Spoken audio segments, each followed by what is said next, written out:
Big thank you to Nebula for sponsoring this video.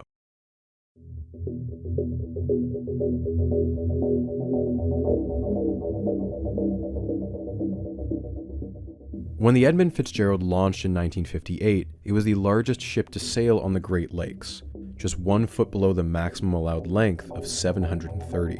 The ship was named for Edmund Fitzgerald Sr., president of Northwestern Mutual out of Wisconsin, and spent 17 years hauling iron ore, setting its record of around 28,000 tons. Because of its imposing size, recognizable colors, and the music it played over its speakers, the boat became a local legend on both sides of the US-Canada border, and earned it the nickname the Titanic of the Great Lakes. During its history, the ship was not without its close calls or minor accidents, but each time it survived and continued on its journeys. And then came November 10th of 1975. After spending a little over a day sailing east on Lake Superior, the Fitzgerald and another ship, the Anderson, began to enter into rough waters. With wind speeds reaching almost 80 kilometers per hour, the captain of the Fitzgerald radioed the Anderson to say, "I have a bad list, I've lost both radars, and I'm taking heavy seas over the deck." They lost radio contact at 7:10 p.m.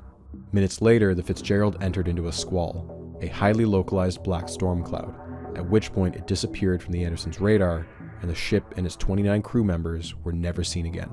The wreck was found 4 days later, 500 feet below the surface, a dozen miles outside Whitefish Bay. It had been torn into 2 gigantic pieces. The lifeboats hadn't been launched, suggesting that whatever took it down happened too fast to react. Although they're called the Great Lakes, their sheer size is such that they're more comparable to inland seas. Lake Superior is the largest of the 5, with enough volume to fit the other 4 lakes with room to spare. The weather conditions are often unpredictable and even violent. The waves on Lake Superior that day, particularly on the eastern side, reached an astonishing height of 11 meters. That's as tall as a 4-story house. With the Fitzgerald weighed down with 26,000 tons of cargo, water would have crashed down above the deck by over 4 meters.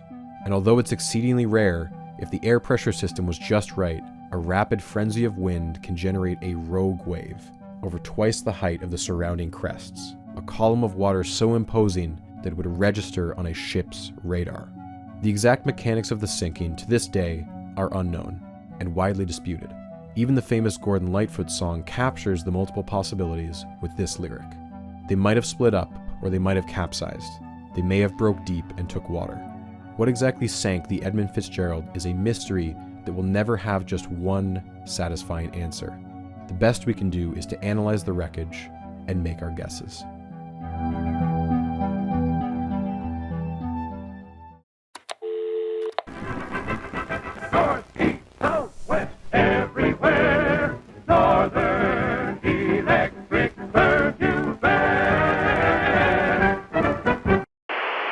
In April 1999, Nortel's general counsel, Clive Allen, dropped a bit of a bomb during a roadshow in Ohio. Now, Allen was set to retire in just over a month, and allegedly thought that his remarks would stay within his relatively small audience. He said that Nortel and other tech firms, quote, owe no allegiance to Canada, and alluded that Nortel may be considering a move to the States, unless the feds slashed its tax rates. Just because we were born there doesn't mean we'll remain there. Canadians shouldn't feel they own us. The comments from Allen, were not well received by Canadians. One 72-year-old shareholder said his remarks were gratuitous and nasty, and that nowadays everybody just thinks of themselves. I feel what Allen said was very offensive. Nortel may not owe allegiance to Canada in a legal sense, but it certainly benefited from its close ties to Canada. It was collaborations with the National Research Council and grants and loans from the government that helped kickstart the microelectronics boom in Ottawa, and Nortel had enjoyed years of R&D tax credits. One estimate in 1993 pegged the total tax credits at around $880 million, and it would be well over $1 billion by Y2K. NAFTA was supposed to have evened the playing field, give Canada a chance to expand into the US. But between 1985 and 2002, there had been roughly 10,000 foreign takeovers of Canadian companies, 6,400 of which were by US companies. 97% of the $140 billion Canadian that had flowed into the country had been spent on foreign takeovers. Was Canada open for business, or was it up for sale? And now the one Canadian company that had broken that cycle was talking about abandoning them. No one wanted a repeat of the Quebec Nordiques moving to Colorado, only to go on to win the championship the very next year. The very idea that Nortel would move down south was insulting, but not unprecedented. 50% of Nortel's sales were in the US compared to just 10% in Canada. The majority of its employees were now American. The recession years under Jean Monty had seen their fair share of Canadian plant closures and relocations. Bramalea, London, Amherst, Canada saw a quarter of its workforce cut, many of them unionized, in favor of the cheaper labor available in countries like Mexico and China. And since '97, Nortel had been spending less and less money on political donations in Canada, instead sending more money to Democrats and Republicans with each passing year. Following the controversial comments, John Roth had to go into damage control mode, saying that Allen, quote, communicated very poorly and was not authorized to speak on behalf of the company. Instead, John Roth tried to reframe the issue. Well, the big issue is that there's a huge incentive for basically people in the upper income. And a lot of our jobs that we have in Nortel basically pay very well. And there's a huge tax differential now between the take-home pay that somebody would experience if they had that job performed in Canada versus they performed the job in the United States. And I think the government really has to pay attention to the fact that a lot of upper-income jobs are moving to the U.S. And this is going to reduce the Canadian tax base in time, and it's going to basically impact the standard of living that we all enjoy here in Canada. This wasn't about Nortel leaving to the US, but instead that Nortel was losing its best and brightest to US companies. On average, one Nortel manager a week was being poached by a US company in the year 2000. One Nortel executive was approached midway through his vacation in Greece and was flown out to Silicon Valley that day. They also offered to have his wife flown out so she could view a selection of hand-picked houses and see the various school districts. It doesn't matter that you work for the richest tech company in Canada. US tech has unfathomably deep pockets. One Silicon Valley recruiter explained it like this: optical networking equipment is not something a couple of guys in a garage can create overnight. There is no one in the valley who knows how to do optical transport. We have to import all our guys. Canadian engineers were being offered huge raises, stock options, and yes, even hockey tickets. That last one does sound like a sweet deal on paper, but keep in mind the hockey team was probably the San Jose Sharks. I've been assured that this is a very funny sports joke. The company behind that particular stunt was Optical Networks, of which Cisco was an investor. And Nortel was so infuriated by its antics that they filed a court injunction to stop them from stealing their employees. It had poached 19 employees in 11 months. Worse, Nortel was alleging that those employees had been targeted because of their knowledge of trade secrets. The last time Canada experienced a brain drain like this was right after the Avro Arrow. When the project was shut down in 1959, rather than converting the plant to civilian aircraft, 14,000 of Canada's best engineers were unceremoniously laid off. Guess who benefited from that? Those Canadians immigrated down south and went on to play a not-so-minor role in the founding of a little organization called NASA. John Roth was arguing that this saga was repeating.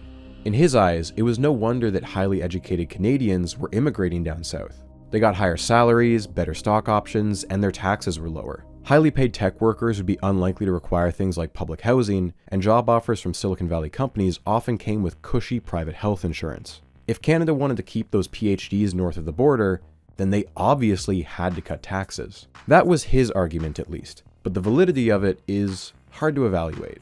One study between 1997 and 2002 found that on average, 23,000 university-educated workers left Canada each year for the US job market. And in 1998, Statistics Canada confirmed that yes, a brain drain was occurring. However, it was small, much smaller than the one during the 50s and 60s, and more than offset by a brain gain from people immigrating to Canada, by a factor of 4. And on top of that, a later study from 2013 found that this brain drain was often temporary, with around 50% of graduates who moved to the US later moving back to Canada. There are clearly some additional, harder to quantify variables at play here. But here's the thing. This is about a narrative, and John Roth had a narrative that the media loved. Nortel had ballooned so spectacularly that it was worth more than the rest of its own parent company, BCE. His quotes were being published every other week in newspapers. He was on TV talking about the brain drain. John Roth was not simply a Canadian CEO, he was the Canadian CEO. His rhetoric was being echoed by the leaders of the two conservative parties, who began to demand for further tax cuts. The culmination of this was a widely publicized feud with Finance Minister Paul Martin. The role of Finance Minister is generally one of the most sought-after cabinet positions, and Paul Martin was particularly influential.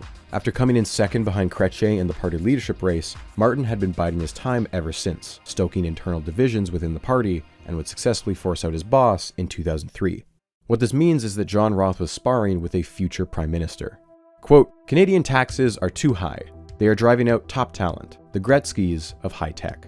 And Martin would hit back. Do I believe that some people leave Canada and that these are the kind of people we should not lose? Yes. Do I believe that they leave because of taxes? No. As much as the government tried to argue against it, politics is about optics. In February 2000, Paul Martin introduced what amounted to $58 billion in tax cuts and a significant overhaul to the tax bracket system. With an election becoming increasingly likely as the year dragged on, Paul Martin delivered a killing blow to the conservative platforms by unveiling a second mini-budget in October, which added even more cuts and sped up many of the changes promised in February. By one-upping the opposition on taxes and with healthcare as a further wedge issue, the Liberals cruised to another huge majority in November of that year. John Roth had gone toe-to-toe with the future Prime Minister, and he had won. For this saga, Time Canada named him Canadian Newsmaker of the Year. Although most Canadians were focused on changes to the middle tax bracket, for the John Roths out there, the real headline was the corporate tax rate, which would be dropped from 28% to just 21% over the next 5 years. Employee stock options also got a revamp. They now had a built-in tax deferral clause, meaning you wouldn't owe taxes until you sold your shares. And of course, the capital gains tax, which as we saw last time contributed significantly to the Canadian stock craze. It started the year at 75%, but was down to 66% in February. This would have been the end of it, but then the Tory government on Ontario said, hey, we're going to lower ours to 50%.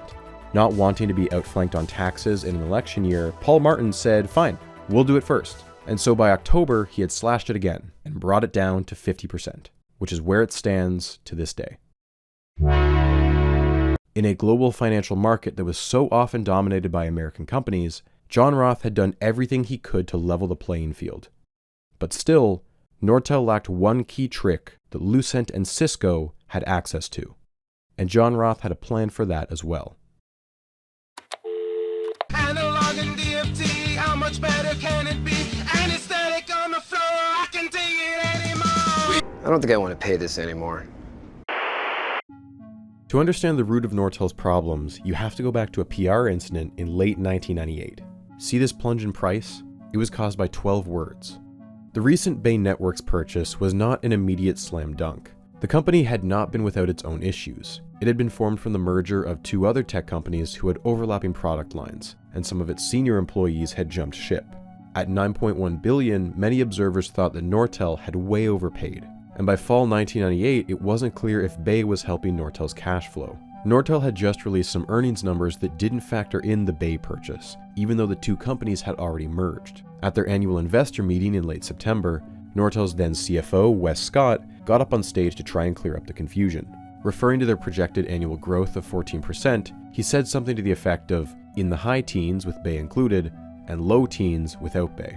Technically, this was not new information, and yet he hadn't even finished his sentence and a room of 500 people had entirely vacated. All the analysts had left to tell anyone who would listen to cash out of Nortel and to do it fast. In the days that followed, Nortel lost 20% or $9 billion Canadian in value. Since announcing the Bay purchase, they were down by 50%. One audience member remarked, it was only 12 words. That works out to $750 million per word. It was a hard lesson for Nortel. This stock price crater had undone basically all the gains that had been made under John Roth's tenure as CEO. He was approaching his threshold. The lesson here was that frank honesty is bad for the stock price. You gotta give investors only what they want to hear. Wes Scott was booted from the CFO role early the next year. He would be replaced by Frank Dunn, a longtime ally of John Roth. From this incident onwards, Nortel would concoct a new type of financial reporting: earnings from operations. I already know that for most of you watching this, your eyes just glossed over. I get it, it sounds like an Econ 101 term, something straight out of an accounting textbook. But it's deceptive. These three specific words, in this specific order, is not something you can find in a textbook. It's an invention entirely unique to Nortel, a smokescreen that hid just how bad things were from investors. So there's this thing in the US called GAAP, right? Generally Accepted Accounting Principles. Essentially, a big group of accountants, the FASB, come together and make a set of standardized rules for reporting a company's finances. It makes it so you can compare different companies on a level playing field and helps investors make informed decisions. It's not technically a law, but if you're a publicly traded company, the SEC can issue fines if you don't follow GAAP, and even private companies tend to follow it so they can get loans from banks. Now, Canada at this time had its own version of GAAP. Nortel, which was owned by a Canadian parent company at the time, was required to follow Canadian GAAP, which was frustrating for Nortel because it meant they couldn't take advantage of the highly controversial Opinion 16, aka the pooling rule. When you buy a company, you're paying for two types of assets, tangibles and intangibles. Tangible assets would be physical stuff, like offices, factories, equipment, employees, stuff that has a clear dollar value. The intangibles, though, are harder to quantify. This might be brand recognition, customer relationships, or in this new exciting .com era, the future potential of R&D. If I buy a company for $10 million, but they only have $3 million in tangible assets, that means I paid a premium of $7 million. This premium is called goodwill, and goodwill has to be recognized on your balance sheet, subtracting from your revenues as a rapidly depreciating asset. Here's where the controversy comes in. Way back in 1970, the FSAB had drafted Opinion 16, a rule that dictated how companies report expenses after a merger. When two companies of equal size merge together, say Exxon and Mobil, they take all their shares and combine them into one big pool. The assets have been combined, no money has traded hands, and so it doesn't count as goodwill. However, by the 90s, corporations realized that the pooling rule could be abused. It didn't just work for a merger of two equals. It could be applied to one company buying another. A big company prints new shares and swaps them with the employees of the small one. There is no pooling taking place here. Shares have traded hands. But because those employees were now part of the big company, the pooling rule technically applied. As long as you paid with shares instead of cash, the pooling rule effectively made the acquisition free. It was like goodwill never existed.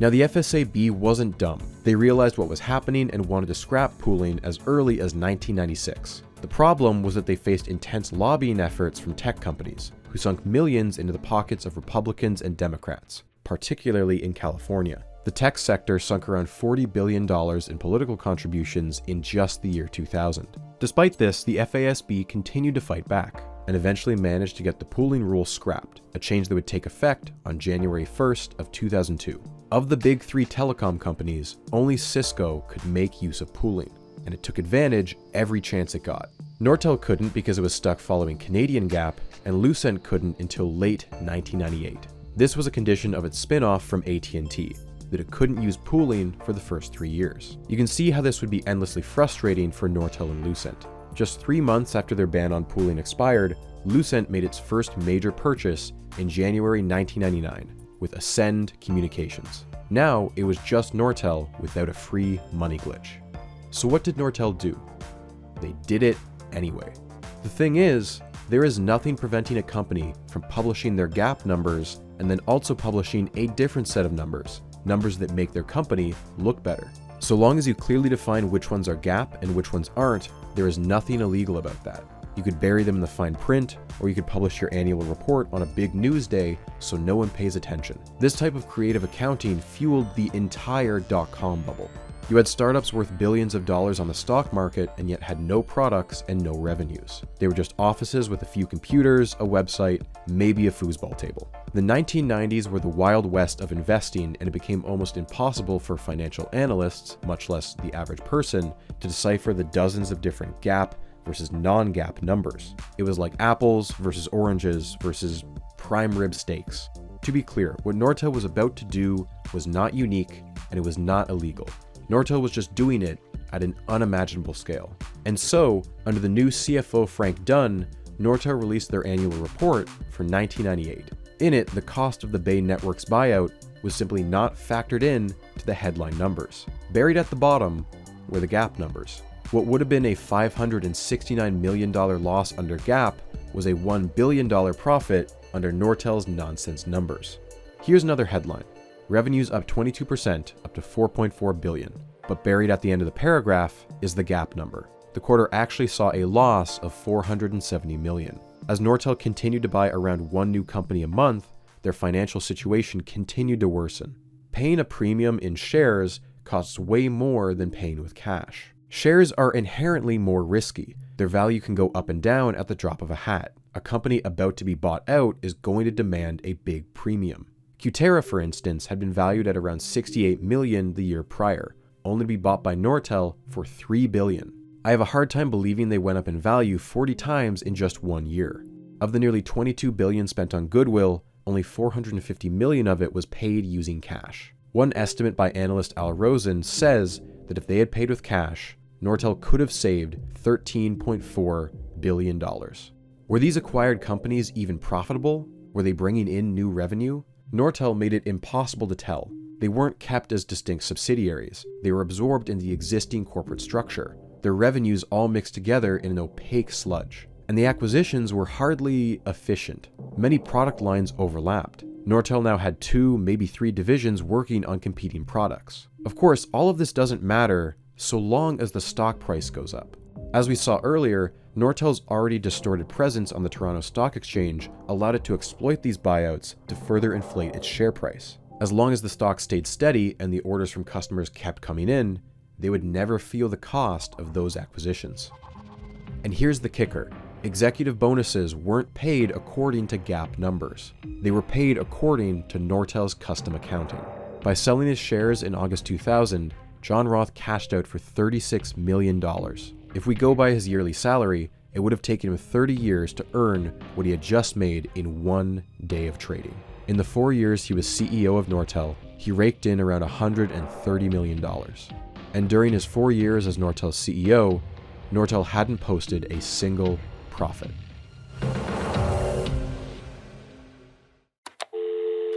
I gather the results might have been better if you'd been able to fulfill more orders. How are you going to deal with those bottlenecks? Well, we've been working that very aggressively, as you might imagine. This is one of the problems you'd like to have from time to time, but we don't want it to last too long. Success a nightmare? It may seem that way if you don't have the right tools to handle it. The dot-com bubble had burst on March 28, 2000. All those internet startups had finally burned through their venture capital money. The tech-heavy NASDAQ index begins to plummet. That year, 14 dot-com companies ran Super Bowl ads for around $2 million each. And later that year, 2/3 of those same companies went bankrupt. The business models never took off, and only the most hardened players, the Amazons, the eBays, managed to stick around. Logically, you would think that when the dot-com bubble burst, the telecom bubble would immediately follow. But that's not quite what happened. Just because a bunch of California yuppies in their parents' garages couldn't put together a business plan doesn't mean the sky is falling. The Nortels, the Ciscos, the Lucents were planning for the future here. Just like the race to build the early cross-continental railroads, this was a race to install the world's fiber optic networks. If you build it, they will come. People were still going to need the internet. The three-way race continued well into the summer. By July, there were rumors of yet another massive buyout. Nortel was in talks to acquire Corning. Corning is the company when it comes to glass. They were the ones who made the glass for Thomas Edison's light bulb. These days, they were known for mass-producing the thin strands of glass used to transmit binary laser pulses, fiber optic cables. The magnitude of this deal cannot be overstated. It wasn't meant to be, however. Rumors of the deal caused Nortel's stock price to rocket up even higher, causing Corning's investors to panic, and the deal was abandoned. This is the absolute peak that Nortel will reach. $124.50. They will never get back above this line. Go ahead and take in the view, because it will only last a few weeks. Nortel had spent the past year as the darling of the Canadian stock market, but if you go looking for them, you can find a handful of Nortel skeptics who predicted the inevitable fall with stunning accuracy.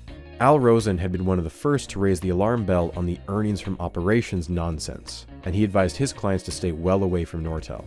Ross Healey was notable for going on live TV and predicting a drop to $8 per share by September. But it was Paul Sagawa who truly understood the danger that Nortel was in. He had spent months talking to dozens of telecom companies, asking anyone who would pick up the phone. The answers he got didn't just spell doom and gloom for Nortel, it predicted a black cloud for the entire telecom sector in 2001. The demand for internet traffic was growing, absolutely, but nowhere near the levels that market analysts were pulling out of their asses. One consulting firm predicted that between 1999 and 2003, you'd see traffic go from 350,000 terabits to 15 million. That is a 10 times increase per year, 4 years in a row. Author Douglas Hunter points out that the telecom industry was a near perfect analog to the race between British railway companies in the early 1800s. Companies often ran parallel tracks to the same destinations, but there simply weren't enough passengers to use all of them. What happened next was mass bankruptcy and consolidation of the rail industry into just a few powerful players. Nortel was still the darling of Bay and Wall Street, but its detractors had begun to knock a few dollars off its share price by the fall. And with its share price slumping, Nortel had to slow down on its acquisition spree. After closing 2 more deals in early October, there wouldn't be another for several months. But John Roth was defiant as ever. It isn't that Nortel is overvalued, it's maybe that everything else is undervalued. Late October was critical for Nortel. Investors were eagerly awaiting their third quarter numbers, and hopes were high. But October 25th turned out to be a disastrous day. Nortel was going to miss analyst expectations by 1 cent per share. It was an underperformance just barely below expectations, but the market is unforgiving. Nortel loses $80 billion in 1 day. The TSE has its worst day in 13 years because of it. So many Nortel shares are being traded that it brings down the TSE's computer systems and traders have to go through Wall Street instead. By the end of the week, $120 billion had been simply erased from existence, and Nortel fell from 32% to just 24% of the TSE 300. Autumn was a chilly wake-up call after a blistering hot summer season. October 25th is the biggest single-day loss in Nortel's history. But as dire as that sounds and looks, it was not the end of the world. It's important to take a moment and get some perspective. This graph is so warped, so blown out of scale, that every number that isn't this one feels like a colossal failure. But every time that Nortel has fallen down in the past, its stock has climbed its way back up. Think about how the people who bought the dip in 1993 feel now. If you bought here, Jean Monty quadrupled your shares by the time he left. And if you bought the dip in 98, John Roth multiplied your shares by 9 times. Do you still doubt it? Are you going to miss out again? Individual investors loaded up again. Pension plans loaded up. Nortel was nothing if not resilient. You couldn't say the same for Lucent, who had spent much of their fourth quarter of 2000 stepping on a bunch of rakes. They revised their earning predictions twice, down from 24 to 18 cents per share, losing them almost $8 from their stock price. Because of this, CEO Richard McGinn was fired by the board. Then on November 21st, they admitted that they overstated their sales by $125 million, lopping another 2 cents per share from their targets. Can you imagine that? You have thousands of accountants and you can't even get your own numbers right? Embarrassing. Since late September, it had lost 56% of its value, dragging down Nortel and Cisco with it. During the same period, Nortel was down 48% and Cisco 36%. It was bad news for all telecom companies, but Lucent had fallen a long way since their record-setting IPO. It had tried to grow too much, too fast. All those companies it had gobbled up to compete with Nortel and Cisco were being ejected again. It had spun off 2 major divisions as Avaya and Azure Systems. Nortel was smugly watching by as Lucent tripped over its own feet. If this was still a race, it was now only between Nortel and Cisco. On November 30th, John Roth was given the honor of ringing the bell that signaled the start of the trading day on Wall Street. Although it tends to be an honor given to American CEOs, that day it was Nortel's 25th anniversary of being listed on Wall Street. John Roth gave a speech later that day, and given the circumstances, he was well within his rights to be a little petty. Quote, "We grew 40% this year. We'll grow 30 to 35% next year. A lot of people would like to have that problem. Nortel does not have a problem." This infamous quote would haunt Nortel for years to come. By the end of December, John Roth had been awarded Canadian Newsmaker of the Year, as well as Canadian CEO of the Year. The stock recovered over the holidays thanks to an overall market rally in the new year, and it seemed that Paul Sagawa's prophecy of disaster had been oversold. But then, Cisco blinked. In January, CEO John Chambers had finally spoken into existence the words that every investor feared. Quote, "Is the economy slowing? Absolutely. For Cisco, the first quarter of 2001 was going to be, quote, a little more challenging." Cisco wasn't ringing any alarm bells yet, but it was clear that they weren't going to promise the moon either. But on February 6th, Cisco completely throws in the towel. It announced to investors that it would be earning 1 cent less per share than initially predicted. Their stock price is pummeled and loses 20% in just a few days. By April, they'll be down by half. Meanwhile, in the background, Nortel had just quietly cut 4,000 jobs. There is no official public statement. It's not until January 10th that the media hears rumors of job losses at Nortel. at which point Nortel unleashes a PR offensive. Any sales deal or new customer was broadcasted by the PR team. Didn't matter how small the deal was, any good news was championed like a monumental saving grace. To quote analyst Ross Healy, it was like the Hudson's Bay Company reporting the sale of every 31-inch television set.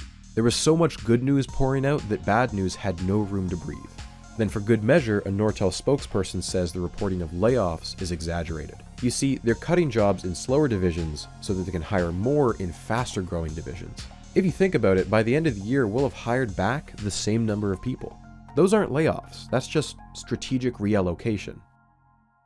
The spin seemed to work, and the markets rewarded Nortel by stopping their slide. 2001 Nortel was going to be meaner and leaner.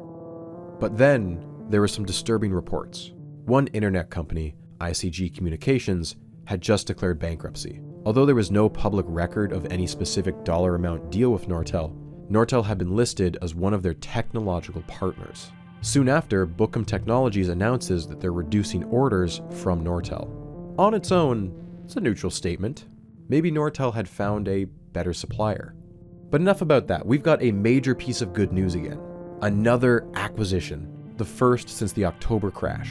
Nortel was buying a laser division for undersea fiber optics from JDSU. $2 billion worth of shares. The deal is set to close on February 13th. The news that would come just 2 days later would trigger several class action lawsuits. Earlier in February, there had been a meeting in North Carolina. The CFO, Frank Dunn, is in attendance. He's getting updates from division heads on their sales forecasts. The first to speak was Greg Mumford. Sales are slowing down in the optical division. Frank is momentarily shaken. Then he lets other people speak. Wireless, it's going down. Enterprise, down. Everything is going down. Quest, MCI, all of their customers that had promised a certain amount of business were now having to cancel orders because they lacked the money. Most of those deals had been done using vendor financing. Nortel promised deep discounts and loans in exchange for their business, but they couldn't even pay for those. And yet Nortel had already recorded those as sales even though they hadn't been paid for yet.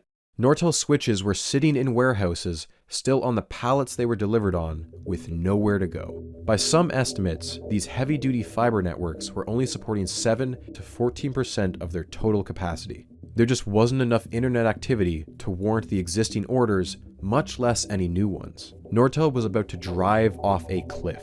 Scratch that, they had run off the cliff months ago. This was the moment where Wile E. Coyote looks down and he realizes he's about to fall. Stunned silence in the boardroom. How had they missed this? How had no one seen this coming? In reality, lower-level managers in Nortel had known about this problem for months. In San Diego, September 2000, Tim Dempsey, an HR exec, was running a leadership workshop. All of the managers are pulling him towards their table and begging him to listen. You gotta tell John. Tell John what exactly? The marketing numbers aren't real. What's fake exactly? Peel the layers and you'll see that the assumptions are that end users will buy networks from each of our customers. End users only need one network each. All the numbers are inflated. These warnings never made it to John.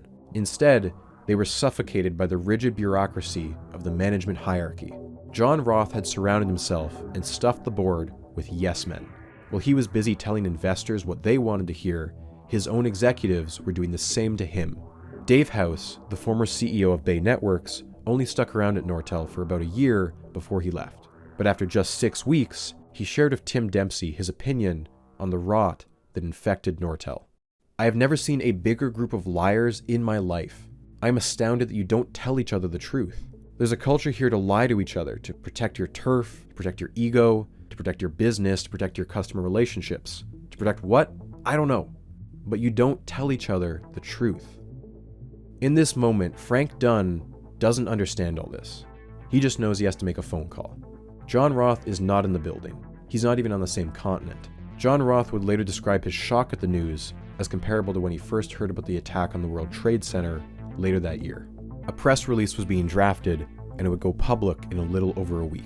On February 8th, Nortel's CTO William Ha abruptly leaves, cashing in his stock options, although mostly at a loss. He sees the writing on the wall. Soon, Don Smith, president of Optical Internet Solutions, also leaves. Nortel won't publicly mention these departures until a week later. On February 15th, it seems like just another trading day on Wall Street. The regular trading day ends without incident at 4 p.m. Just minutes after the closing bell, though, internet trading forums start going berserk. They've just been fucked. Nortel has issued a press release, and they've changed their forecast. Nortel was not going to hit its target. That much was clear. When Nortel missed their earnings by just 1 cent per share last October, they lost 25% of their stock price in one day. When Cisco missed their earnings by 1 cent per share, the market slaughtered them. And of course, Lucent had their traumatic fall from grace when they had to lop off 2 cents per share, and their stock was nearly cut in half.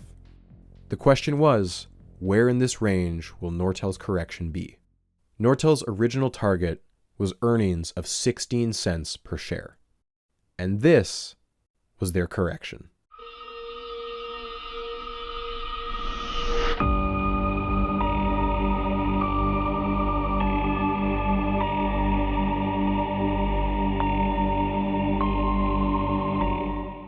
They didn't just underperform, their projected gain had turned into a projected loss.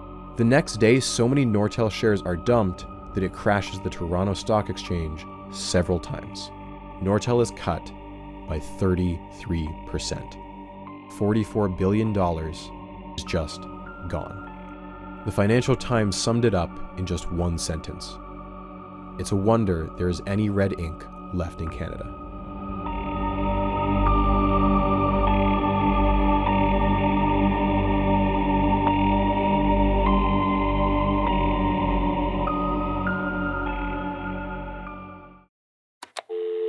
We've known for some time that job cuts were coming, but we didn't know where. Now we do. Today, Nortel Networks announced 950 more layoffs in Canada, 750 right here in Ottawa.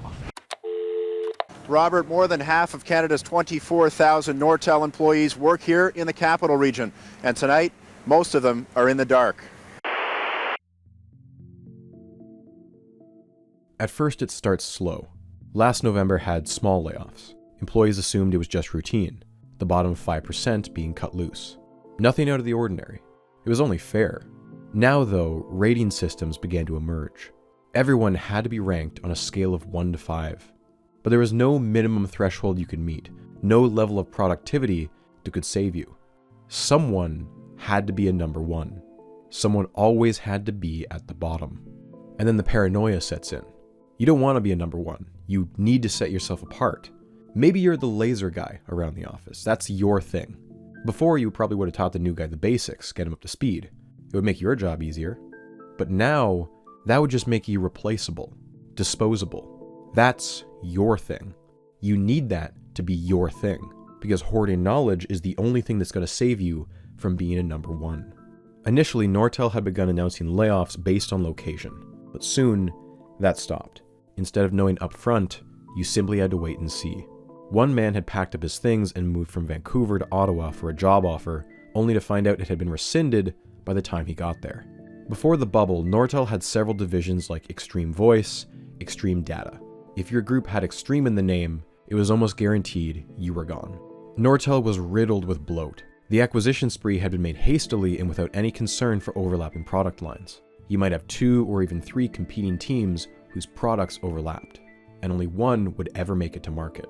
Tim Dempsey recalls an HR exec bragging at a meeting that Nortel was world-class at downsizing, like it was something to be proud of, that Cisco's refusal to downsize was a weakness. People would congregate in the bathrooms just to talk about who might be next. Employees would avoid being at their desk out of fear of having the phone ring, of seeing their manager's name show up on caller ID. One day you'd look in the calendar and see a huge meeting room booked by your manager and someone from HR you didn't recognize. It would always be scheduled at a weird time of day. Security was always nearby in case someone didn't take the news well. Sometimes they wouldn't even say your name aloud. They didn't even afford you that dignity. Your name would be flashed on screen in a PowerPoint jammed in between a dozen other names. Sometimes the entire product team would be called into an auditorium, and you'd be told, if you didn't attend the earlier meeting, you've unfortunately been let go. Managers often knew days ahead of time. Company rules forbid them from giving advance warning. Sometimes, though, they would break the rules, do the bare minimum, and tell people to start looking for jobs. For some, being fired was almost a relief. To have to continue on at Nortel not knowing if you'll make it through the next week could be agonizing. Quote, their whole life is in a stall pattern right now. The culture was changing too. No more free snacks and meetings. Managers stopped buying rounds of beers at the pub. Something that used to be benign, getting Nortel to sponsor your charity golf team, was now being denied. In March, managers could no longer award bonuses outside of designated periods. All exceptions had to be run up to the president for approval. Every single business trip had to be approved by your boss's boss's boss. Company cell phone? Nope, give it back. At the very least, they bent the rules for the company's softball league. Former employees were allowed to keep playing. The emptiness was pervasive. Massive parking lots, which used to take 5 whole minutes to walk across, now only needed 1 or 2 rows. Whole buildings were now ghost towns. Entire floors were just empty. One of the few benefits of this emptiness was that Nortel would let laid-off employees use their old cubes to job hunt for an entire month. One final kindness. And then 9/11 happened, and the already tough job market dried up even more. 60,000 people had been let go, and Nortel's Canadian cousins were just collateral damage. JDSU cut 50%, 16,000 jobs, and was moving its headquarters to San Jose. Newbridge had been bought out by French company Alcatel. Bookham's CEO said that Nortel very nearly killed them. Corel, which had taken on Microsoft in the software space, had been pummeled into submission. The dream of Silicon Valley North felt like it was over. Nortel is ubiquitous here. You could throw a stone into almost any office and you'd likely hit someone who used to work there. But there's almost a missing decade. This is something I've observed firsthand in my working life. You have my parents' generation, still working in tech after surviving round after round of layoffs. And then you'll see plenty of people my age, new grads, interns, people still in school. Where did the middle go? Where are the youngest Gen Xers and the oldest millennials? A Statistics Canada study found many years later that of the high-tech workers laid off in this period, 4 out of 5 of them did not go back into tech. 2 in 5 of them left the city altogether. Those who were laid off went in every direction. Some took a year off and spent time with family. Others immediately went back to search for jobs in an increasingly dire market.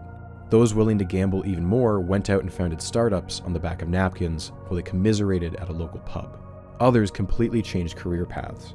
Some became photographers, contractors, farmers. Others opened up cafes. Brian Beattie was laid off from Nortel and later became a bus driver. He said that even carrying around up to 72 children wasn't nearly as stressful as working at Nortel was.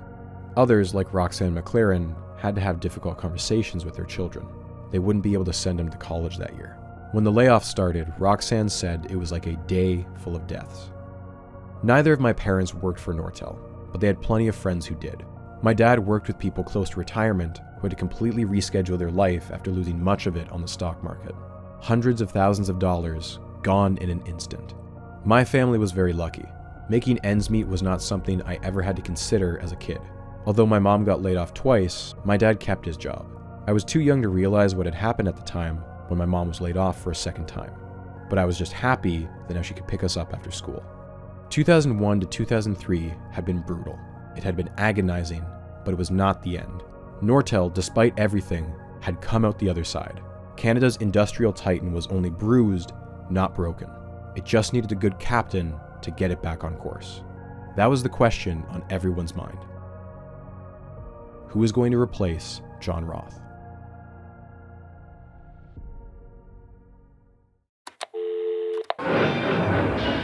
One slip is one too many. I don't think I've ever had 2 days that were the same. Everything changes, by the minute. The stunning forecast reversal in February of 2001 initiated a single-day loss of 33%, or $44 billion in market cap, completely gone. The whole industry was undergoing a nuclear winter. Lucent's stock had cratered by 99% from its peak and had now fired 2 CEOs. Even the prestigious Bell Labs was embroiled in scandal, as one of its physicists was accused of faking dozens of Nobel-worthy research papers. Cisco, the most resilient of the big 3, was still down 86% from its peak. However, it was Nortel's blind arrogance as it entered the dark cloud of 2001 that made its fall from grace the most dramatic. Between its peak in July 2000 and its lowest point in October of 2002, Nortel stock had lost 99% of its value. $400 billion in market cap, just gone, losing it the title of Canada's most valuable company. It was now worth less than it was at the start of the 80s. And in late 2002, the Toronto Stock Exchange would replace the TSE 300 index with one that was far less exploitable. Its place in the Canadian economy would never be the same. 2 months after his disastrous forecast, John Roth announced his retirement, or more accurately, the announcement of the future announcement of his retirement. Although you might assume the board was forcing him out, it was actually the opposite. John had always planned on leaving in 2001. He said as much when he interviewed for the job. He wanted out before age 60. John Roth, despite everything, was still somehow viewed as the most competent person to fix this mess. The board desperately needed him to stay on because the truth is, the line of succession was in chaos. Reportedly, John had taken his hands off the wheel sometime in summer 2000 to give his handpicked successor some practice. COO Clarence Chandran. Nortel had nearly lost Clarence in '96 when a local rival had tried to poach him for their CEO role. Nortel learned of this and went into panic mode, promising Clarence a guaranteed fast track to CEO right after John Roth left, and he had been the heir apparent ever since. But now Clarence was leaving too. Years ago, he had suffered a stab wound during an attempted robbery. Although he had taken time off to heal, the old wound was flaring up again, and it was making his job impossible. When Roth learned that his protege wouldn't be able to replace him, he was furious. Getting to sit in the CEO chair at Nortel may have seemed like a dream job in January, but by April, it was a death sentence. Reading outside speculation from the time is fascinating, because all of it was completely off base. The Ottawa Citizen had a list of 6 possible successors, both inside and outside Nortel. But Nortel's board picked someone so out of left field, he didn't even make it into a top 6 consideration. Frank Dunn didn't want to be CEO. He didn't want the spotlight. He and Roth had risen through the ranks of Nortel together. They joined around the same time, both of them attended McGill, and he'd been Roth's CFO during the boom years.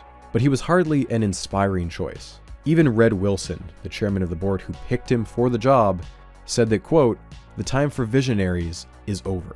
Industry analysts were even harsher on him. He's not an engineer, and he's not a mastermind of strategy. He's in there to stop the hemorrhaging and make sure the company stays alive to fight another day. When you have a prolonged drought, you want the Neanderthal accountants running the thing. And that's who you've got. His assessment was not wrong. Nortel's books were a mess. With their cash flow decimated in 2001, their strategy of ignoring goodwill no longer fooled investors. It was estimated that nearly 1/3 of their acquisitions were complete write-offs. Some they sold off for rock-bottom prices, but almost $12.4 billion had gone right down the drain. On top of that, it owed around $5 billion in severance, and it had sold off 20,000 square feet of real estate. It had to cancel thousands of customer contracts and was now embroiled in dozens of class action lawsuits. Not to mention, the securities regulators in both the US and Canada were breathing down their neck. WorldCom, one of their biggest customers, had just gone bankrupt due to a fraud scandal. And Frank had a mini crisis unfold just months into his new job. His CFO, Terry Hungle, had been caught illegally transferring funds out of his company 401k right before Nortel announced 5,000 layoffs, and the stock dropped 16%. Insider trading. Hungle was forced to resign, and Dunn now had to pull double duty as both CEO and CFO. He had to personally sign off on Nortel's books as it tried to recover from the brutal downsizing of the last 3 years. Frank seemed almost set up to fail. And yet, by the end of 2002, he had secured several high-profile deals, including $1 billion with Verizon. Despite the deep job losses, Nortel's technical foundation was strong. It was still considered a world leader in optical networks, and its iconic Meridian line of telephone switches remained the world's best seller, with around 43 million in use. Nortel eventually regained the title of Canada's most valuable company, with a market cap of a meager, but still impressive $50 billion. And early in 2003, the magic happened. Nortel posted its first profitable quarter since 1997. Despite all those who doubted him, saying that he was nothing more than a Neanderthal accountant, he had brought Nortel back into the green. It's hard to look at this new peak as a recovery when your past history has distorted your sense of scale so much. But this is a win. In February 2004, Chairman Red Wilson will leave a drawing on Frank's desk thanking him for saving the company. And 2 months after that, Red Wilson would fire Frank. The details of what exactly happened would remain murky for years. In October of 2003, Nortel announced it would have to restate its finances for the 3 previous years. Financial restatements are not unheard of. Accountants make mistakes. It happens. But according to the board, this was not just a mistake. Allegedly, Frank, his CFO, and his top accountant had orchestrated a fraud in order to trigger an executive bonus plan. They had allegedly inflated their losses over the past 3 years so that they could move numbers around. By moving the numbers around with just the right timing, they had made Q4 of 2002 into a loss and Q1 of 2003 into a profit, which triggered $12.6 million in bonuses for the 3 of them. The board acted swiftly, firing all 3 men. As you can imagine, this shattered customer faith in Nortel. The stock price began to slide immediately, and the miraculous recovery was just a flash in the pan. The 3 men had become pariahs in the media, a lightning rod for the anger of laid-off employees and pissed-off investors. They'd remain in the media for years as rumors of an impending criminal investigation loomed. The board, meanwhile, was desperate to restore customer trust and hastily named a new CEO. They decided to name one of their own for the top job, but they didn't have a whole wealth of options. Ever since John Roth had left the board, they had been lacking anyone with telecom experience. He had maintained an iron grip on the board for years, and without him, they were lost in the sauce. They had diplomats, former politicians, lawyers, bankers, execs from aerospace and big pharma, but no telecom. The eventual choice, and I'm not kidding here, was former member of the US Joint Chiefs, retired Admiral Bill Owens. Yeah, I don't know how this keeps happening, but this is not the first time I've covered a topic where a retired US Admiral is brought in to save a failing multi-billion-dollar enterprise. I know that I've built up a metaphor here about massive seafaring vessels, but even this is a little too on the nose for me. The logic at the time was that he could leverage his connections in Washington to reel in some big contracts for Nortel, a plan that never truly paid off. Most of his short 18 months as CEO were spent making a big song and dance about how Nortel was instituting new ethics guidelines and forcing executives to pay back any bonuses they had earned in the previous years. Despite all that, he still served as a sponge for angry shareholders to yell at, while the board looked for a more permanent CEO. The rest of the C-suite was a meat grinder, a revolving door of talent that often stuck around for only months at a time. Nortel hired on 2 separate men named Gary, both of whom came from Cisco to serve as president and CTO. They stayed around for just 3 months. Their shockingly abrupt departure came after Bill Owens shot down their plan for a deal with Nokia, a deal that would allow them to compete in Cisco's territory. Things came to a tense climax when Gary D suggested during a board meeting that Bill Owens and his CFO be fired. Gary D was fired instead, and Gary K joined him in protest. The Garys were outspoken about just how rough Nortel's prospects were. Nortel is an industry laggard, and it doesn't seem to know it. Nortel needed 50 employees to do what Cisco could do with 5. But more dangerously, Nortel was spread out far too broadly. The Garys said that Nortel was either first or second place in a handful of sectors. The problem was that they were competing in nearly 30. Owens was replaced in late 2005 by Mike Zafirovsky, also known as Mike Z, or Mike Z as we say it up here. He seemed much more suited for the role, coming from Motorola. The board must have seen a lot in him, as almost immediately, Motorola sued them for $12 million because Mike had broken his non-compete clause. Mike Z was a certified Six Sigma black belt, a business guru type who was once a protege of Jack Welch, the famous CEO of General Electric and author of the book Winning. From employees I spoke to, there was a general sense that Mike Z was trying to run Nortel like an appliance company. He stuffed the board with his old General Electric buddies and had a philosophy of record and measure everything and then do it faster. Turnaround times were cut down to the bone. You'd have 2 days to fix any given problem, regardless of complexity. Engineers would often derisively say, "We don't make toasters." The whole culture had deteriorated. Your competition was no longer your equivalent at Cisco or Lucent. Now it was the person sitting in the cubicle next to you. Paranoia was rampant. Customer-facing employees were beloved by customers, but those same employees would badmouth their managers or other departments. It's hard to blame them. You would become jaded too after 12 rounds of layoffs. The old Nortel was known for telling customers what they needed, predicting the market 10 years ahead of time. But now it was the customers telling Nortel, Build us exactly what we want, or we'll find someone else. And while Nortel was missing out on lucrative contracts, board meetings were derailed by problems with Nortel's accounting. Even after firing Frank Dunn, Nortel had restated their finances 3 times in 3 years, and each time their stock price crumbled. Mistakes happen, but not this frequently, and not on this scale. Mike Zed estimated around $400 million had been spent just on external auditors. And in 2006, Nortel had to settle 2 class action lawsuits for $2.5 billion. Nortel had spent most of the 2000s shrinking. It was no longer the massive ship it was at the height of the dot-com boom. Every wave in the larger economy risked swamping it. The safest strategy would be to pair up. That's what the rest of the industry had done. Lucent had merged with Alcatel.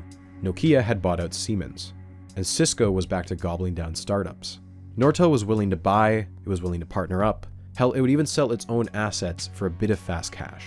But Nortel was a toxic commodity, the odd one out of the dance, and its time was up. In September 2008, Lehman Brothers files for bankruptcy, signaling the beginning of what will become the biggest economic crash since the Great Depression. Canada too slides into a recession. With millions losing their jobs, their houses, the demand for telecom equipment drops off a cliff. On January 15th, 2009, Mike Zed calls a board meeting. Nortel has an upcoming interest payment on its debts. The interest payment is just $107 million. Not that much, considering they had $2.5 billion in cash. Paying it should be no problem. Except most of that cash isn't on hand. Most of it is held in international subsidiaries. Only $176 million was in Canada. Suddenly, that interest payment was most of their cash on hand. The board debates what to do for 2 hours before the chairman asked them to take a vote. Mike Zed recalls thinking that the vote would split directly down the middle. He planned to vote against it. When Mike Zed joined the company 3 years earlier, he had declared, "I never left anything in worse shape than I found it." But his heart dropped in his chest. He had completely misread the room. Every director had voted yes.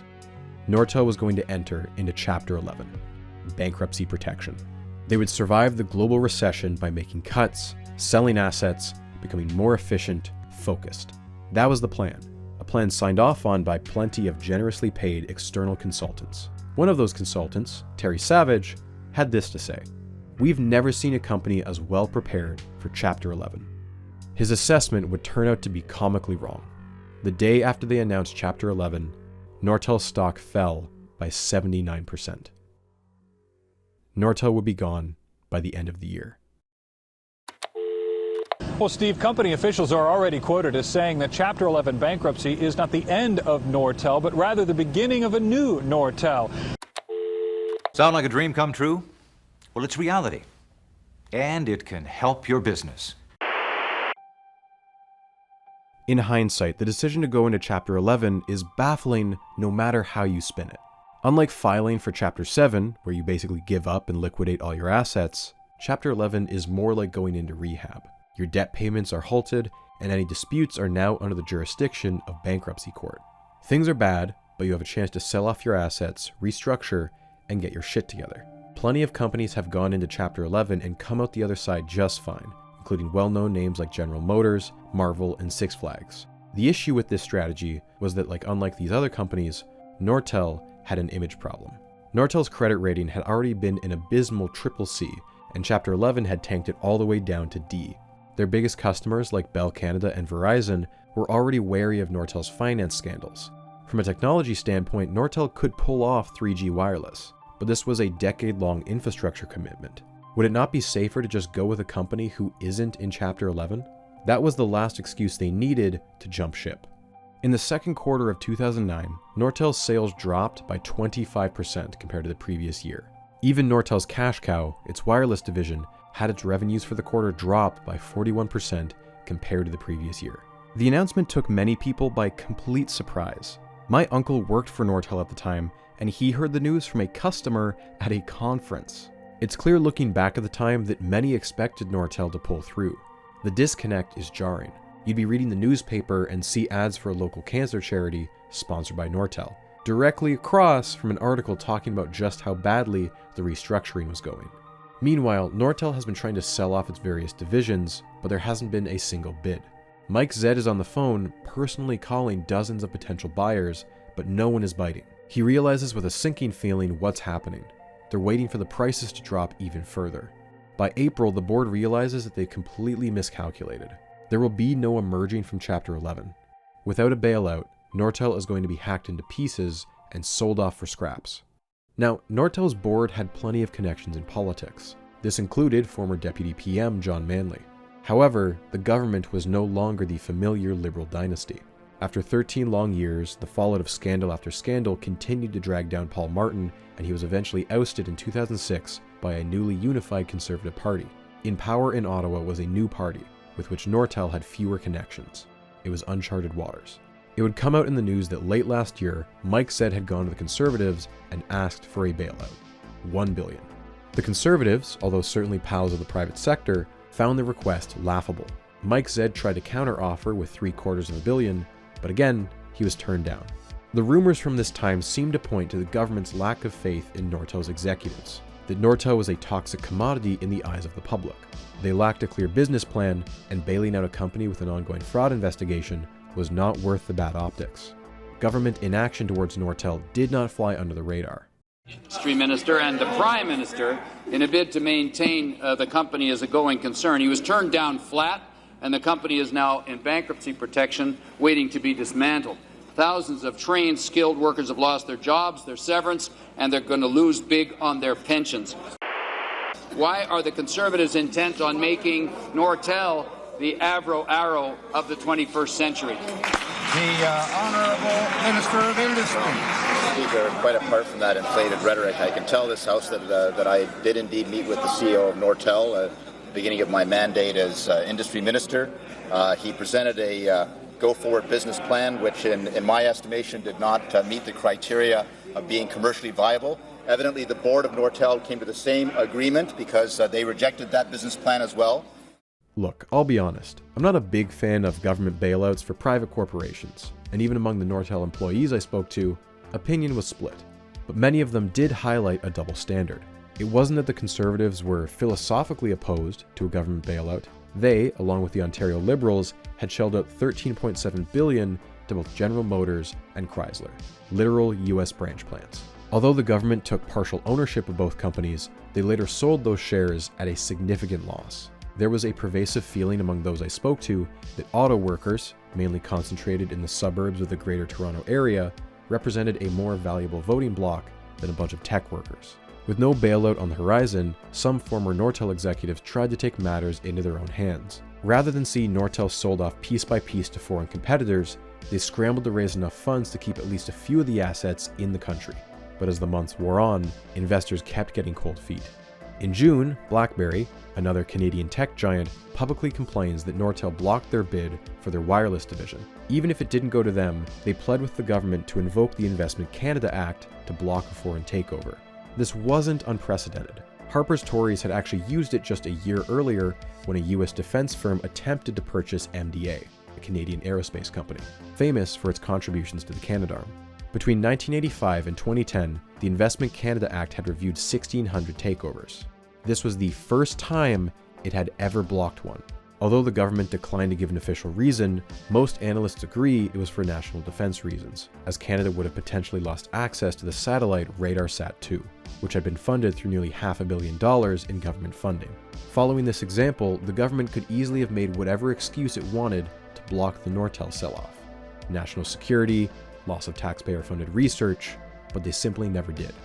On June 26th, Nortel's shares dropped to 18.5 cents, causing them to finally be delisted from the Toronto Stock Exchange. It's over. In July, Swedish giant Ericsson takes home the cash cow, Nortel's wireless division. A steal at just over $1 billion, they take 2,500 employees with it. Ciena, based out of Maryland, swoops in and acquires Nortel's world-leading optical division, the one that made 10 gigabits per second possible before anyone else. It goes for $750 million, taking on almost 2,000 employees. And then, the thing that put Nortel on the map, the phone division, sold off to Avaya. Ironically, the same company that Nortel had tried to buy just a few years earlier. But most bidders had been patiently waiting for the biggest prize of all, a collection of nearly 6,000 patents, a decades-long history of innovation in voice, wireless, semiconductors, and the internet. Mike Zed estimated that they'd get around $450 million for them. The winning bid went to a consortium of Apple, EMC, Ericsson, Microsoft, Sony, and BlackBerry. When the size of the bid was announced, the entire industry was floored. $4.5 billion. Mike Zed truly had no idea what he'd been put in charge of. And that was it. The yard sale was over. By 2011, Nortel had a pile of $7.3 billion in cash, but total debts of $12 billion. No one would see that money for years. Just days after the bankruptcy filing, it would be uncovered by the media that Nortel was not planning on paying severance to thousands of employees it was about to lay off. Under Canadian bankruptcy law, a company is no longer required to pay out severance. However, as noted by the courts, Nortel was asked whether it wanted to prioritize severed workers in the bankruptcy proceeding. Nortel's executives explicitly said no, and in fact, getting out of paying severance had been one of their key strategies for restructuring the company. The dark irony is that if you had been fired just weeks earlier, you would have been owed severance, but those who stuck with Nortel to the bitter end were rewarded with a giant middle finger. Think about what's going on at this time. It was 2009, it was a global recession. These people weren't going to land on their feet because no one was hiring. And these were just the people at the prime of their careers. For the retired or soon-to-be retired workers, they had no options at all. It was revealed that Nortel had been severely underfunding its pension plan for pretty much the last decade, by almost 30%. Just so we're on the same page here, a pension is made up of deferred wages. It is not a bonus, it is not an insurance plan. People often stay in the same job for decades because they plan their retirement around their company's pension plan. They took a pay cut in the present so they would have a sustainable income once they're too old to work. If your pension is underfunded, you've lost years of your working life that you can't get back. The average age of a Nortel pensioner was 73, and the average annual payout was just 17,000 Canadian. These were not luxurious nest eggs by any means, certainly not when compared to the golden parachutes that Nortel's executives were raking in. Right after they fired 3,200 people, they immediately turned around and began to offer $45 million in bonuses in order to retain what they called key talent, 980 employees, or just 5% of its workforce. And the bonuses just kept coming, round after round. All in all, nearly $190 million in executive bonuses were paid out post-bankruptcy. Underfunded pension plans are certainly not unique to Nortel, but the cruelty here is the executives saying, sorry, our hands are tied. Take it up with the courts. All the while, they're patting themselves on the back with the same pile of money that those pensioners are desperately trying to save. Both Mike Zed and John Roth would later file claims to Nortel's assets, $12 million for Mike, and for John Roth, this is not a typo, $1 billion in the event he got sued. Unlike the US or the UK, which have nationally backed pension guarantees, Canada has no such thing. The feds and the provinces played the blame game for over a year, with the feds saying, hey, it's not our jurisdiction, and the provinces saying, we got no money. Only Ontario stepped up, but that was after a full year of inaction and only after a by-election was called for the Ottawa riding where thousands of Nortel pensioners lived. There was a consistent feeling among the employees that they had been abandoned by their governments, that they were only deserving of help if they represented a useful voting demographic. Thousands showed up at protests held outside Parliament. Among those protesters were 400 who had also lost their long-term disability benefits. On average, their income would drop from around $40,000 to just $16,000 per year, and they still had to pay for their medical bills. Quote, I'm sick, I'm tired, I'm exhausted. I can't take care of myself because I'm trying to save my life. I stand to live in my car if nothing's done. There's people in this group of 400 who have already committed suicide. There's people that have talked about it. People are desperate, and we need the government to go to bat for us. On June 18th, Mike Zed is dragged in front of the House Finance Committee for questioning. Members from all parties grill him for over an hour, and he absolutely melts under the questions. You just stated in your opening comments that you stopped to pay severance, and it was just, how did you come to that conclusion? How did you just all of a sudden realize, well, maybe we should stop paying severance? I fully agree with that statement, Mr. Take, and confirm the very heated discussions we had what's possible. At times you want to do something that simply the circumstances do not allow. the facts of life, as painful as for me to In the current job market, it's a tight job market out there. Do you really believe it was necessary to offer large bonuses simply to retain the people you have, given this market? Yes. You do? Fine. Okay. But Nortel filed the motion in court to pay retention bonuses of $7.3 million simply to 8 key senior executives alone. The annual incentive plan is not a bonus per se. This part of your compensation for a job personally well done. On several occasions during your presentation, you talked about increasing the value to be available for all stakeholders. Correct. Do you consider the people in this room, your former employees, to be amongst those Oh, stakeholders? absolutely. It did not come clear. But right now, they're in the same position as a distressed bondholder on Wall Street, aren't they? They're relegated to the back of the pack. That's not really true. Yeah. I don't make the comment in the first one. There's no one back of the line. You say that there's no back of the line, but I put it to you again, and I'll end where I started, that the people who are in back of you are in the back of the line because they don't get to ask for $45 million in bonuses. They don't get their severance. They're not getting anything, and they're watching their pensions be whittled away. It seemed for a brief moment that the government would step up and do its job. An NDP bill was put forward in 2010 that would amend Canada's bankruptcy laws. It would have prioritized pensioners in the event of a bankruptcy and guaranteed severance pay. The bill had support from all major parties and passed through an initial reading, but an election was held in 2011 which saw the Conservatives come back with a majority government. The bill died completely then and there.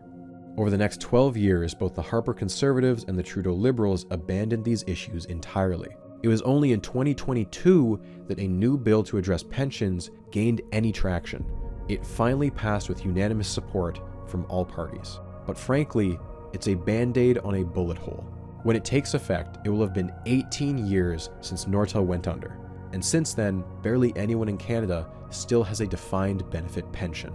This bill was a cheap way to score political points that came far too late to meaningfully help anyone. Unlike American and UK pensioners who were backed up by their governments, Canadians had been left with only one option: fight it out in the courts. There was $7.3 billion to distribute, but deciding who got what turned into a jurisdictional nightmare. You had creditors and bondholders going to war against former employees, and then add on top of that a multinational slugfest, where Canada and the US each tried to claim they were owed the bulk of the assets, all while Europe was in there trying to carve out their own slice of the pie.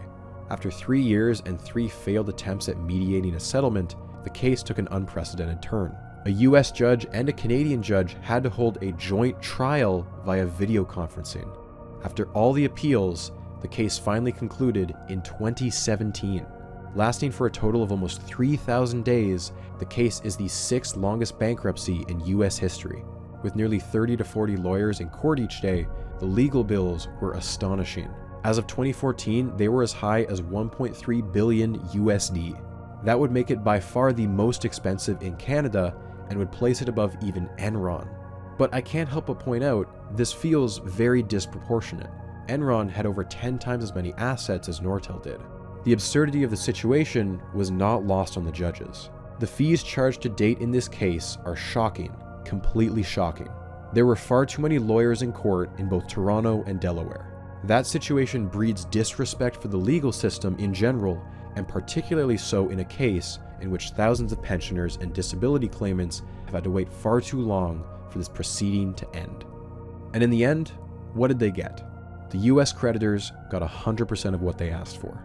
The UK creditors got 100%. The Canadian pensioners got 54%, bringing their pensions back up to just 85% full. More than any other company in Canada's history, Nortel had exposed just how many holes there were in Canada's social safety nets. Disrespected by their bosses, abandoned by their government, where could they turn to? If people wanted some sort of justice, even just symbolic, there was only one place left to turn: the fate of these 3 men.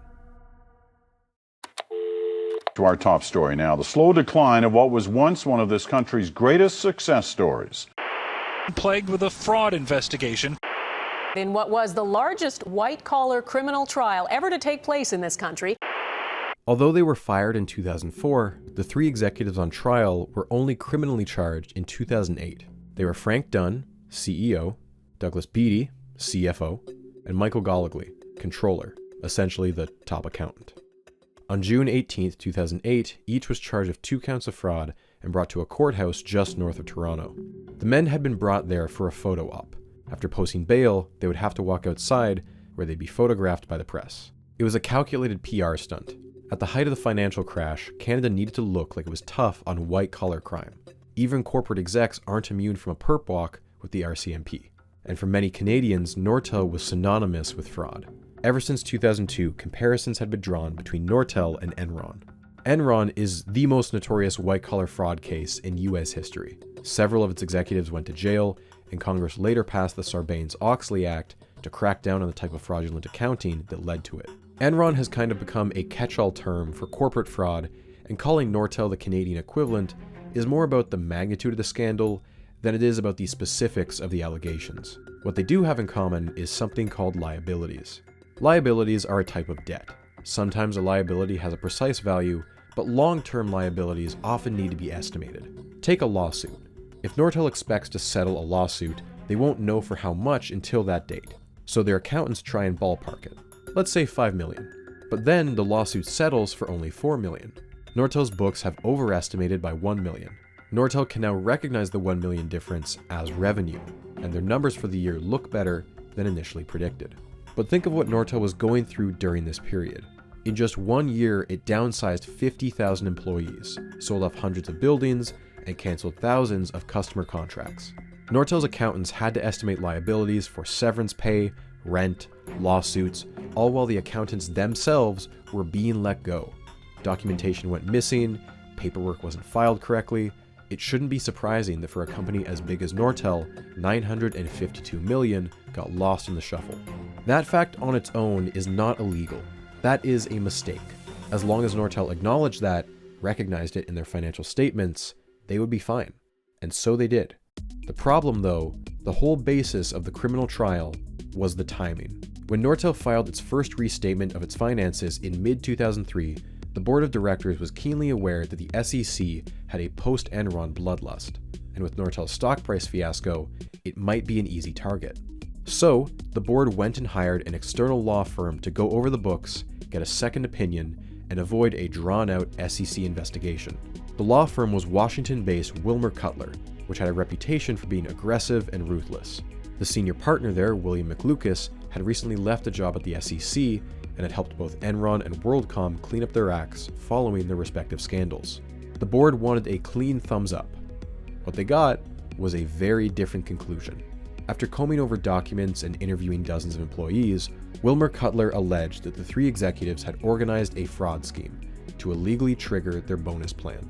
Rather than recognizing the entire $952 million as soon as it was found, they had allegedly set aside $303 million in a cookie jar of sorts. Cookie jar was the actual term used in court. By selectively picking out funds from the secret cookie jar, they could make Q4 of 2002 into a loss and Q1 of 2003 into a profit, triggering their bonuses. This was the conclusion reached by Wilmer Cutler, or at least the conclusion they were working towards. But the board of directors wanted to get ahead of any scandal and preemptively fired the 3 execs with cause. Now, almost 8 years later, the Crown prosecutors would be trying to argue much the same case. The difference was that they had to prove it to a judge in an Ontario court, where the standard of proof was much higher. This is where things start to fall apart. The first red flag was that the US declined to pursue a criminal case in 2008.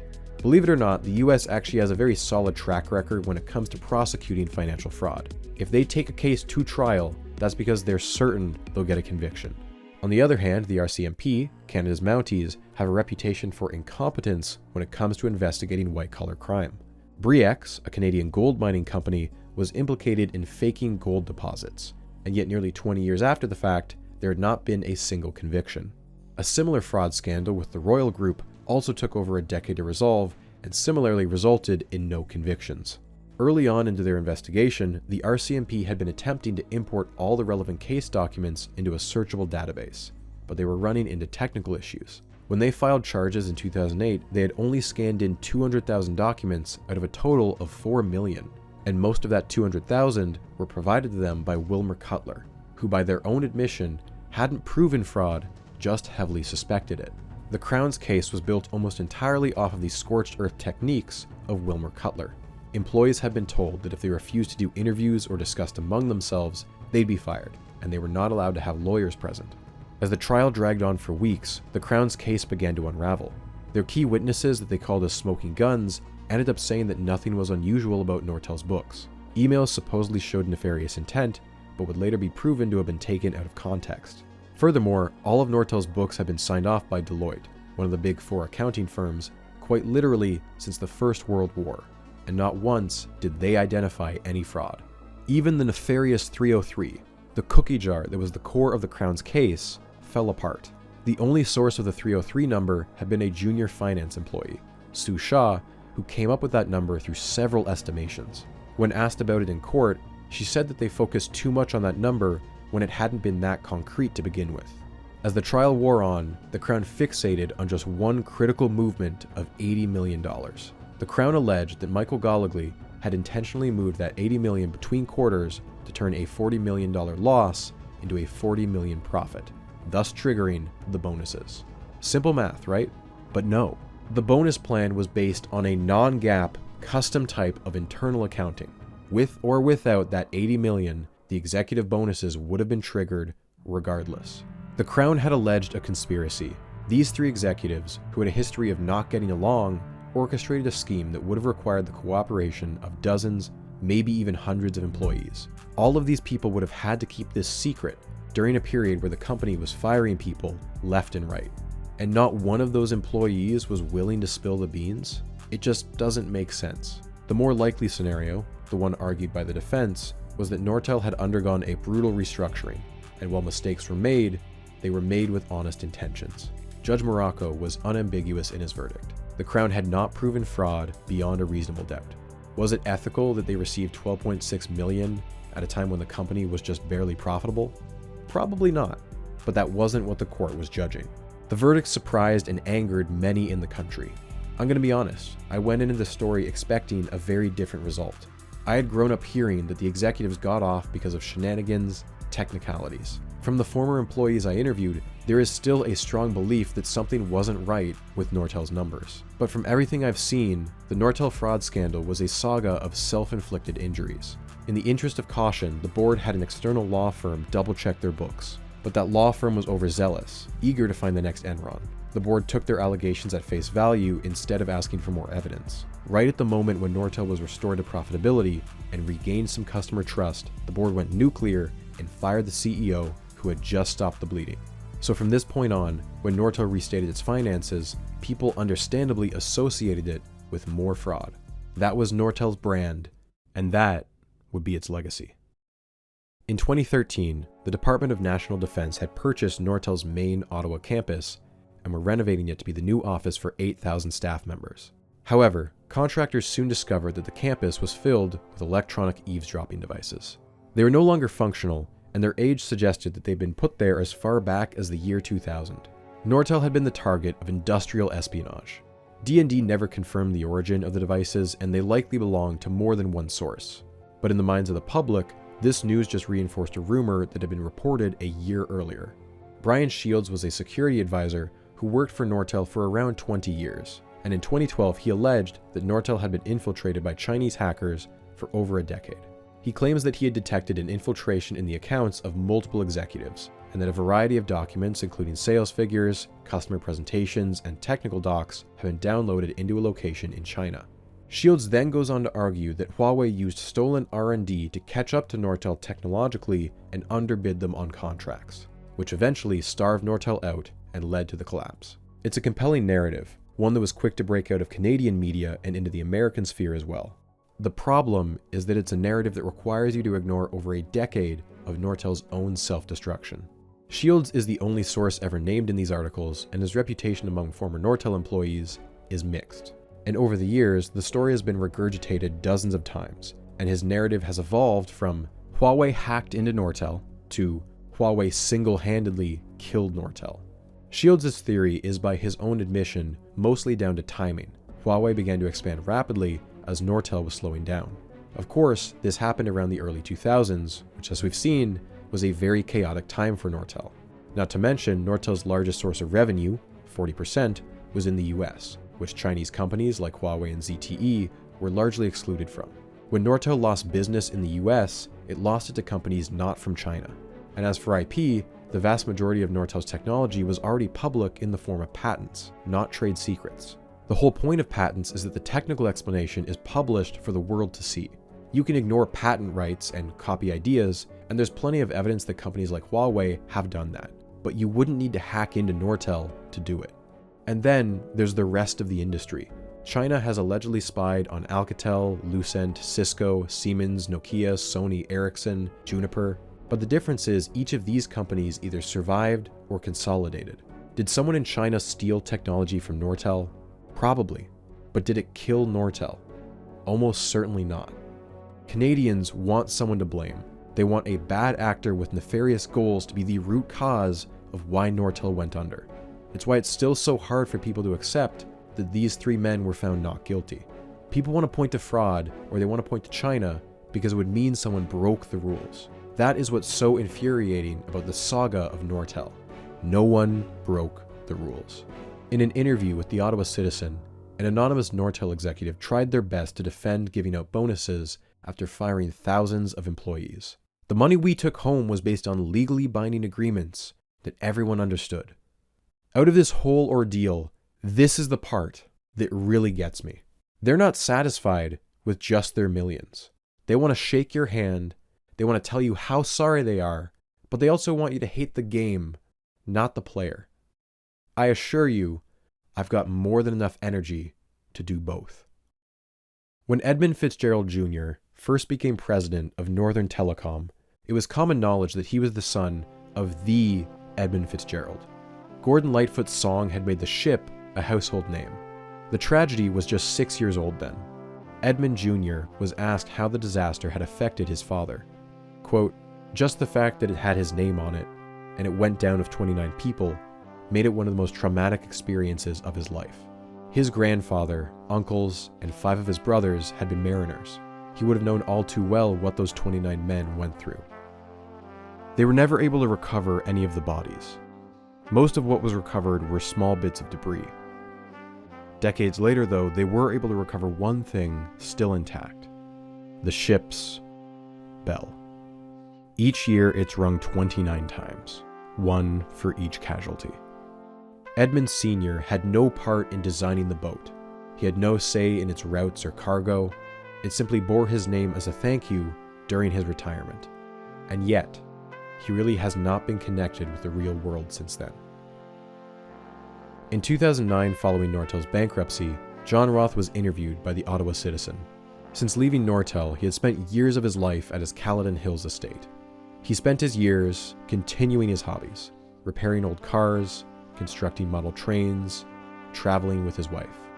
But when asked about Nortel, it was as if his past life never existed. Quote, "Nortel seemed an abstraction, just a company where he once worked. Years into his retirement, he was puzzled about why people were still interested in Nortel's boom and all its repercussions. After everything, after all of this, what did he have to say about Nortel? 3 words. It's ancient history."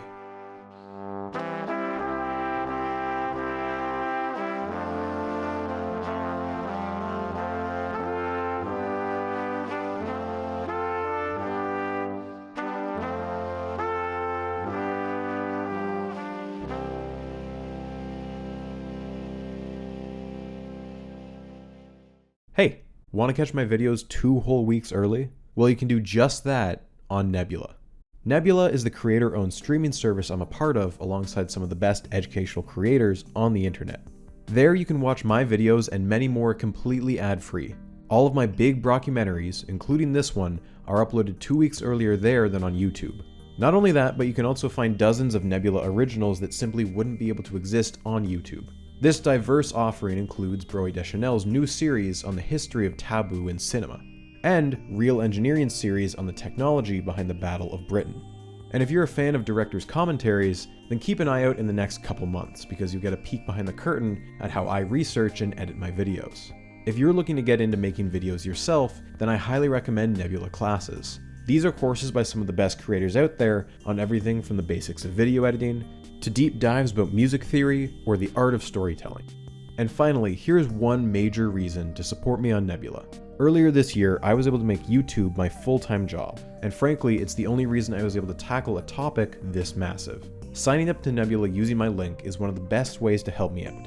With it, you get a 40% discount on an annual subscription and access to Nebula classes, all for just $250 a month. And a significant chunk of that money goes directly to me for as long as you're subscribed, which will help me make bigger and better brockumentaries. Support me and many others by signing up for Nebula today. As always, thanks for watching.